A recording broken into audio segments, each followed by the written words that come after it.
O Engenho Central Laranjeiras. Uma linhagem de usineiros.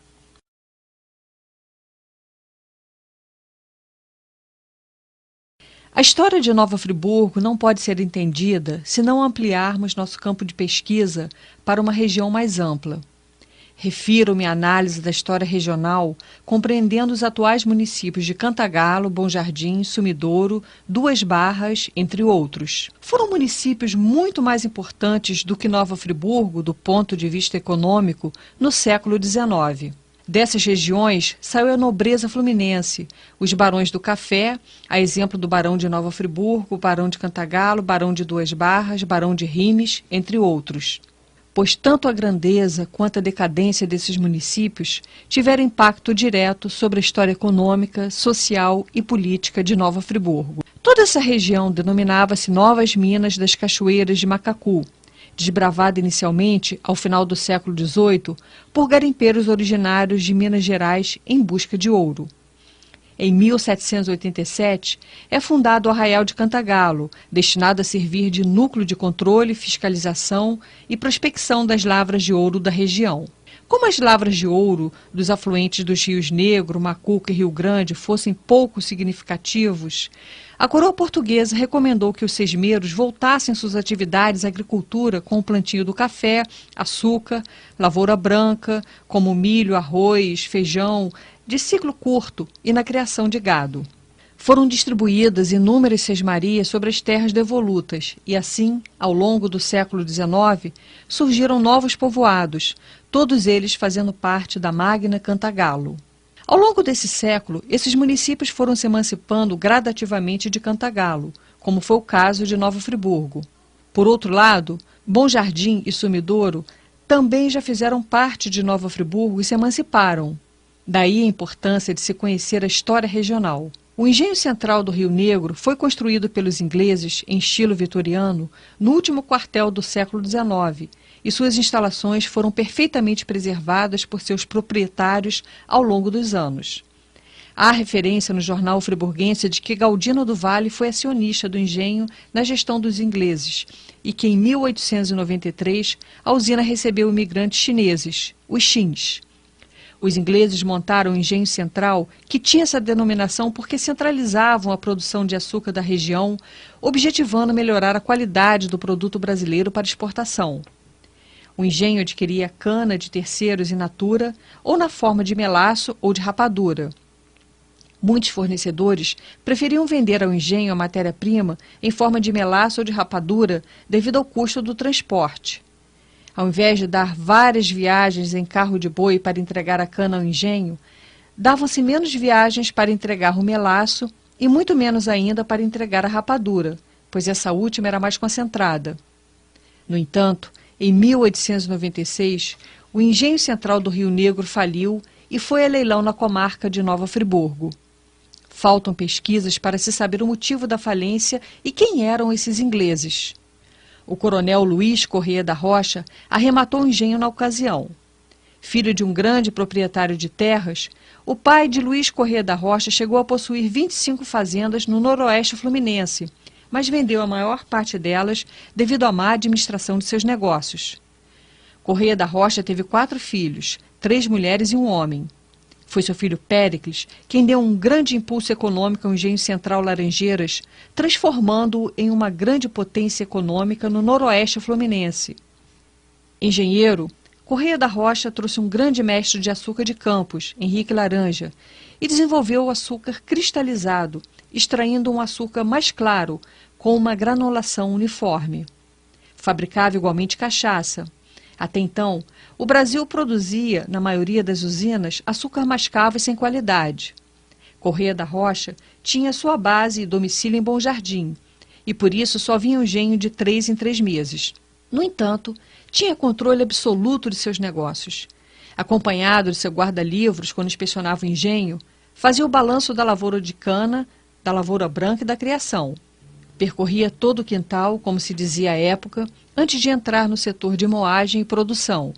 Cada gleba de morro tinha uma denominação, a exemplo do Morro Boa Esperança, e em cada um deles um administrador responsável. Ali se definia quanto iria se plantar de cana. O guarda-livros anotava e aquele trato virava um compromisso entre o administrador e o engenho. Era assim que se fazia a estimativa da produção. Em Bom Jardim, Corrêa da Rocha foi proprietário de uma torrefação produzindo o café Luco, onde Lu é de Luiz e Co de Correia. O sucessor natural de Corrêa da Rocha foi seu filho Péricles Corrêa da Rocha, que administrou o Engenho Central Laranjeiras no período de 1930 a 1956. Advogado, prefeito 2 vezes em Bom Jardim, deputado estadual e federal, foi cassado na Revolução de 30 e, a partir de então, teve sua carreira política encerrada. Voltou-se assim para a administração do Engenho Central Laranjeiras, que herdara, sendo o grande modernizador da usina. Péricles substituiu as moedas primitivas e aumentou a quantidade delas, ampliando inicialmente a produção da usina para 400 toneladas de moagem de cana por dia. O maquinário era francês, pois esses detinham a tecnologia do açúcar.